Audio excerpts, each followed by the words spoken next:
Hello नमस्ते good afternoon सबैजनालाई है। तपाईहरुलाई चाहिँ आज म यो भिडियोमा के देखाउँदैछु भन्दाखेरि चाहिँ आज चाहिँ हामी याङ्की र म चाहिँ अफिसको कुनै एउटा अफिसियल कामले गर्दाखेरि चाहिँ कलुकदेखि हामी बर्मेक जाँदैछ।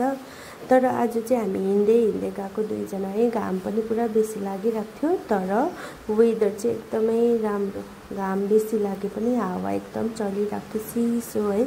गफ गर्दै गर्दै हिँड्नु मजा आइरहेको थियो। अन्त मैले चाहिँ यहाँनिर भिडियो गर्दै भ्यूजहरु कस्तो राम्रो देखिरहेको थियो है यहाँबाट चाहिँ। अन्त हामी चाहिँ हिँड्दै हिँड्दै एकदम डिपली के कुराहरु शेयर गर्दै गफ गर्दै जाँदै गर्दैछौँ है। अन्त हुनु त हामीले यहाँबाट कलुकबाट ट्याक्सीहरु लिएर जानु पनि सक्थ्यो है, तर हामीलाई चाहिँ हिँड्नै मन परेको नि त। आज चाहिँ हिँड्दै जाउँ भनेर चाहिँ कहाँनिर ट्याक्सी पाउँछ त्यहीँबाट चाहिँ चढौँ भनेर चाहिँ हामी हिँड्दै हिँड्दै गफ गर्दै छाता ओढेर जाँदैछौँ। याङ्की पनि हेर्नुस् न हिँड्दै हिँड्दै है। अन्त चाहिँ हामी चाहिँ यहाँनिर पुगिसक्यो। अन्त यो मार्तम बजारदेखि अलिक अगाडि चाहिँ एउटा मन्दिर रहेछ है, त्यहाँ मन्दिर पनि हामी क्रस भयो। आज पनि हामी पुगेकै छैन। अहिले यत्रो बेसी हिँड्दा पनि हामीले एउटा ट्याक्सी पनि नपाएको अहिलेसम्म है। अन्त फेरि हिँड्दै हिँड्दै जाँदैछौँ। जाँदै गर्दा चाहिँ मैले यहाँ कतिजना मान्छेहरूको घरको अगाडि चाहिँ मजाले गार्डनमा फ्लावर्सहरू फुलिरहेको देखेर त्यसको पनि भिडियो गरेँ है।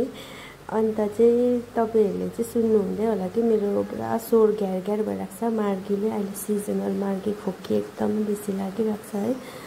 अन्त चाहिँ हामी जहाँनिर जानुपर्ने त्यो भेन्यूमा चाहिँ हामी आइपुग्यो। यहाँनिर याङ्कीले चाहिँ कस्टमरहरूसँग डिल गर्नु हुँदैछ। अन्त उहाँ बिजी भएको बेलामा चाहिँ मैले एकछिन टाइम निकालेर चाहिँ यहाँनिर मैले यहाँ राम्रो राम्रो प्रडक्ट्सहरू राख्नु हुँदो रहेछ है, आइटम्सहरू राख्नु हुँदो रहेछ, ब्याग्सहरू, टोयलेट ब्याग्सहरू, नानीहरूको लुगादेखि ठुलोहरूको कुर्ताहरू, जेन्ट्सहरू, टी सर्टहरू, दामी दामी केटाहरूको पनि केटीहरूको पनि सबैको पाउँदो रहेछ। अनि याङ्कीलाई चाहिँ यो लुगा पुरा बेसी मन परेर रहेछ है। अन्त चाहिँ उसले किन्यो पनि यो लुगा चाहिँ है। मैले पनि मेरो हस्बेन्डको लागि चाहिँ यो भित्रबाट लगाउने मजाको सफ्ट मटेरियल्समा रहेछ र चाहिँ म्याक्रोम्यानको यो किने है उसको लागि। अन्त चाहिँ यहाँनिर ज्वेलरिज आइटम्सहरू पनि रहेछ राम्रो राम्रो, किनभने उहाँले चाहिँ सामानहरू सबै काठमाडौँ नेपाल धरानबाट ल्याउँछु भन्नुहुँदै थियो है। धरानबाट ल्याउनु भएको रहेछ। यहाँ एयर टब्सहरू पनि रहेछ, क्लिप्सहरू पनि रहेछ है। अन्त इयरिङ्स, लिपस्टिक सबै रहेछ। अन्त चाहिँ दिदीको यो दोकानदेखि बाहिर, खिड्कीदेखि बाहिर चाहिँ यस्तो भ्यूज रहेछ है, दामी एकदमै ग्रिनरी। प्लस अहिले त हाम्रो सिक्किम त माथि ड्रोन भिजनबाट हेऱ्यो भने चाहिँ एकदम ग्रिन देखिरहेको होला है। अहिले सबै पौला फेर्ने बेला भएर सबै ग्रिनै ग्रिन छ। अन्त यहाँ चाहिँ म मेरो फोनको जुमिङ पावर पनि टेस्ट गर्दैछु। तलनिर चाहिँ एकजना भाइ फोनमा बोल्नु हुँदो रहेछ, त्यो हेरेँ है मैले। अन्त चाहिँ आएर फेरि याङ्कीले चाहिँ काम गरिदिनु हुँदैछ कस्टमरको। मैले पनि गर्दै थिएँ तर मेरो चाहिँ अलिक अपलोड्सको काम रहँदै थियो, भिसी हुँदै थियो है। अन्त चाहिँ मैले एकछिन टाइम निकालेर भिडियो बनाएको। अन्त यहाँ दिदी भएन त भन्नुहुँदैछ, फेरि मैले हेल्प गर्दैछु दिदीलाई, यसरी यसरी गर्नुपर्छ है दिदी भनेर है। अन्त चाहिँ हामीले दिदीको पनि काम हुँदैछ। तर उहाँले जुन भिडियो गर्नुहुँदैछ म चाहिँ ब्याकग्राउन्डमा यसरी गर्नुहोस् न भन्दाखेरि मेरो फोटो आएकोले गर्दा क्याप्चरै हुन सकेको थिएन रहेछ र चाहिँ म ब्याक गएँ। अन्त सबै काम सकेर चाहिँ हामी 11 बजी गएको, 3 बजी चाहिँ रिटर्न भयो है।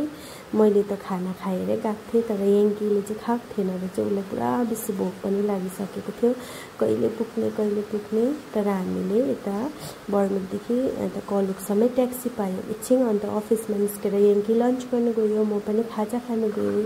मलाई चाहिँ चम्माले खाजा मकै पोलेर चिया बनाइदिइरहनु भएको थियो नुनको है, मजाले खाएँ। अन्त एकछिन यहाँ भिडियो पनि बनाएँ बरान्डादेखि। मेरो अफिस त त्यहीँ पर हो, तपाईँहरूलाई यादै छ है। अन्त यो कलुक चाहिँ कस्तो राम्रो भ्यूज देख्छ from my room. Every time I want to make a video of this place, तर के गर्नु है। अन्त एउटै भिडियो सधैँभरि बनाउँदा पनि राम्रो देख्दैन नि त भनेर म चाहिँ अलिक अभोइडै गर्छु यो बनाइबस्नु। तर पनि के गर्नु, फेरि बनाइहालेको छु है हेर्नुहोस्। अनि फेरि ब्याक टु अफिस भएँ 3:30 मा। अन्त आएर फेरि काम गरेर गएर गएको। बाबा गुड नाइट।